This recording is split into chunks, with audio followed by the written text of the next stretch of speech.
We were talking about longitudinal stresses. You also call them normal stresses. If you have an area like this, longitudinal stresses or stresses because of force. Stress is internal reaction. Stress is what? Internal reaction to an external force. Okay. Basically, pressure also means force by area. Stress also means force by area. But this is what? This is deforming force by area. Now, when you talk about longitudinal stress, if this is your area, so it will be acting perpendicular to the area. Alright? If the area is like this, if you are seeing from this side, the area will be like this. So, longitudinal force will be acting like this. Clear? Suppose you have a bar which is hanging over here like this. Longitudinal force, it can be compression, it can be a tension, it will be acting along the length, longitudinal along the length. If you have any force which is acting like this and stress because of that, that is shearing stress, shearing strain.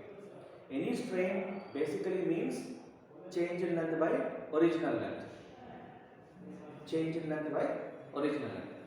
In the case of, I'm just kind of recapping what we have studied in last class. So when there is a length change, in the case of longitudinal it is evident. But while for shear stress, what happens is, your block is like this, isn't it? And you are applying a force like this. This force we call it as a tangential force, you know, a tangential force or a shearing force. Just remember this, normal stress will be perpendicular to area and shearing forces will be parallel to area. One tip, you know, to identify. Those who pursue further engineering knowledge, a whole life they will be studying this only.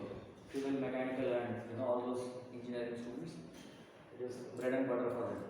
Shearing stresses, you should know the difference first.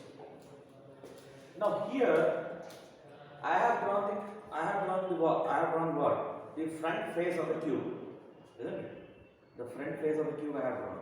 Basically, it is like this. Like this.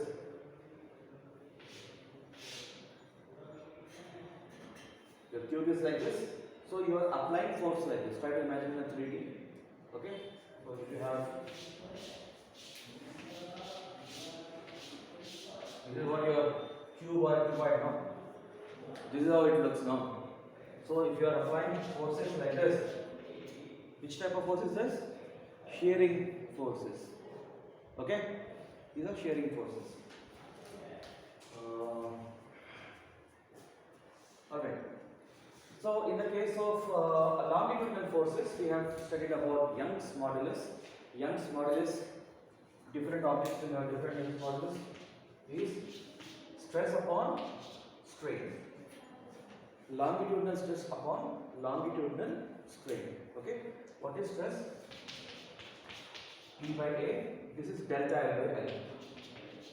Change in the original length. Strain does not have any units. Stress has a unit. Whatever is the unit of stress, that is the unit of your strain. Because it is little new, so I am just kind of revising what we have studied in the last class.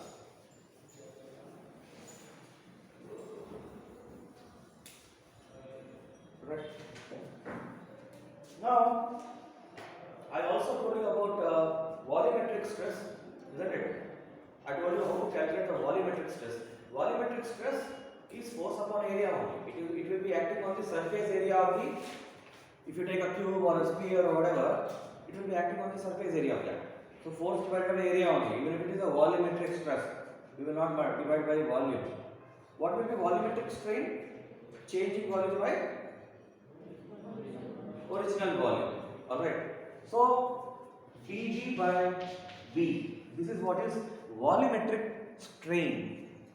Volumetric strain. Does this have any unit? It is volume by volume. What's your name? Virat. You are new. Yes. I mean, new means not new. You are coming to offline new. Yeah. or new admission? You are there. You shifted from online to offline. Yes. Alright, very good. So dV by V is what? Volumetric strain. Again, this also doesn't have any unit. But this can be a positive value or negative value, right? If the change in volume is positive, you call Vv as positive. If the change in volume is negative, negative means what? Volume is decreasing. That means compression. You take a sphere, a ball, and try to squeeze it. What will happen? The volume of the ball is increasing or decreasing? It is decreasing, isn't it? So there you will say that the change in volume is negative. If it is increasing, you call it as positive. Sign convention. So you need to quite imagine whether the change is positive or change is on the negative side. Alright? So like there, in the case of longitudinal stresses, you calculated Young's modulus. Different objects will have different Young's modulus. So in the case of shearing stress also, you have such constant. And here it is called shear modulus or rigidity modulus. Modulus of rigidity. Okay? Shear modulus or modulus of rigidity. I am kind of comparing and telling you that basically similar terms are again coming. Clear? For normal stresses you are using Y. How do we get Y? We have to draw graph between stress and strain. We studied Hooke's law. Isn't it? What is Hooke's law?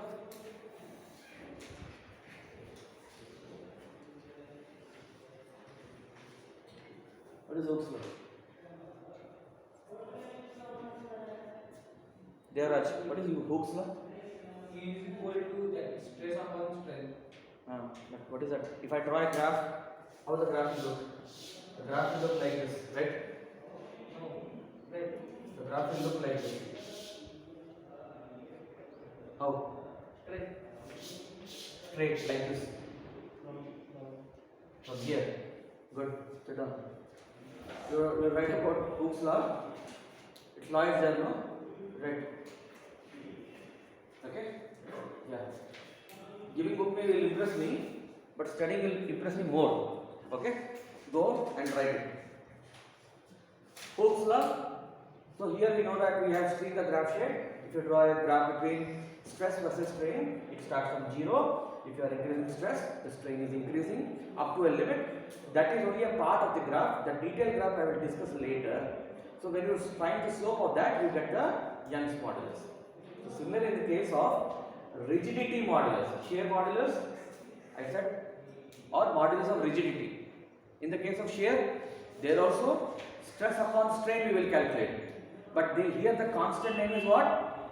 Shear modulus or modulus of rigidity. Remember, in normal stresses, is the shape changing?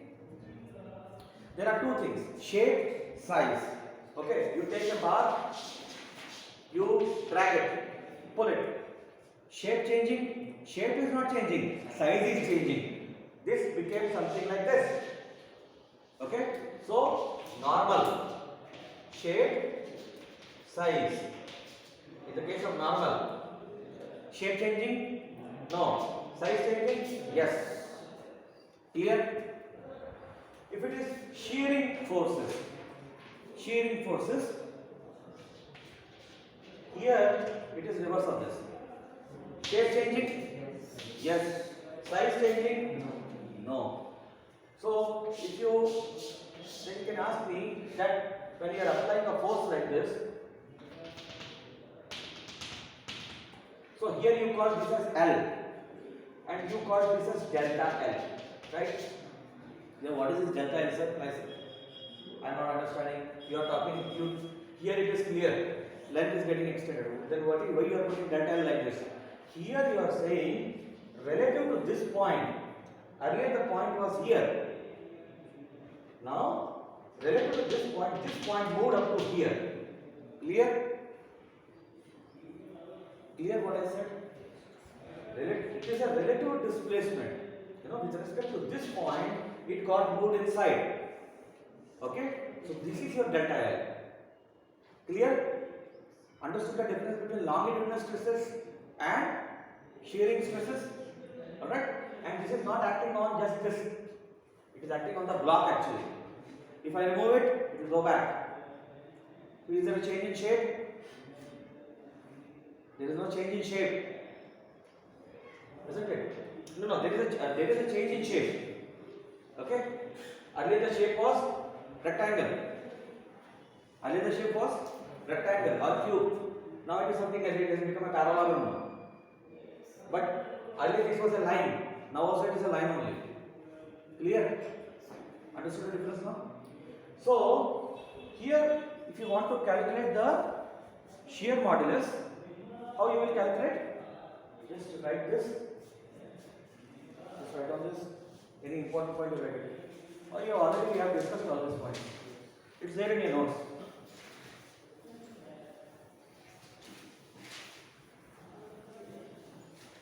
So shear modulus is denoted by a symbol called meta, which is equal to shearing force divided by shearing area.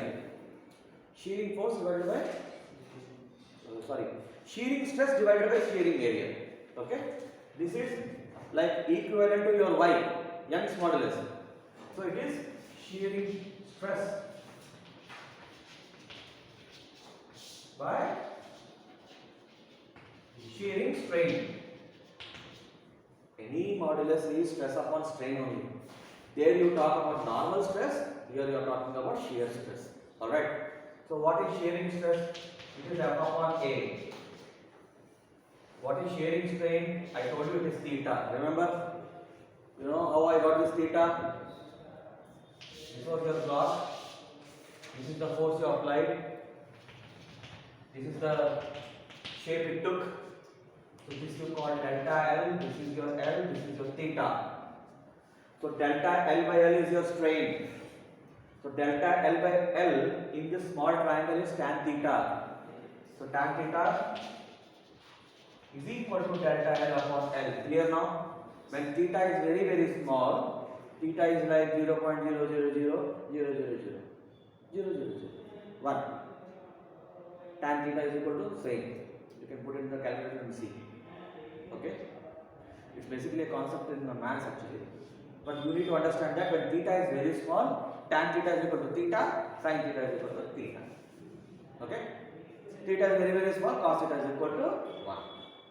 Cos 0 is equal to 1. Cos 0 is equal to 1. These points you should know. So, cos of 0.00001 will be almost 1 only. Because it is almost equal to 0.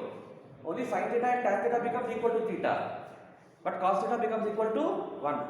Write it down. It's a very important point. Quite many times you keep on using it. Theta is very small.